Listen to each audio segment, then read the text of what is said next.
দেখুন, রূপচাঁদা মাছ রান্না করা কিন্তু খুবই সহজ একটি কাজ। আজ আমরা দেখব কিভাবে রূপচাঁদা মাছ রান্না করতে হয়। তো চলুন শুরু করা যাক। রান্নার জন্য আমি 4 পিস রূপচাঁদা মাছ নিয়ে নিলাম। রান্নার পূর্বে মাছগুলোকে 1 চামচ মরিচ গুঁড়া, 1/2 চামচ হলুদ গুঁড়ো, 1/2 চামচ লবণ এবং 1 চামচ পরিমাণ লেবুর রস দিয়ে ম্যারিনেট করে নিলাম। তারপর 10 মিনিট পর্যন্ত এটা রেখে দিব। এইবার শুরু হবে আসল রান্নার কাজ।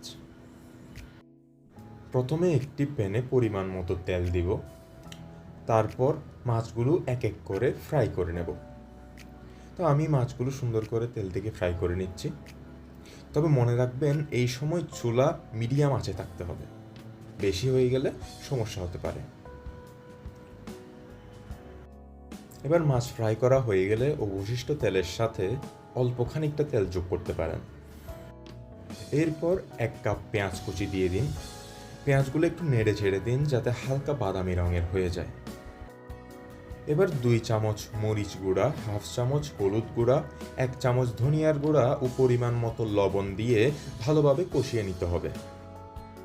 এই সময় আমি অল্প করে পানি যোগ করছি। তো আপনারা চাইলেও অল্প পরিমাণ পানি যোগ করতে পারেন, যাতে করে মশলাটা পুড়ে না যায়। এরপর 3টি টমেটো কেটে দিবেন এবং খুব ভালোভাবে মিশিয়ে দিবেন।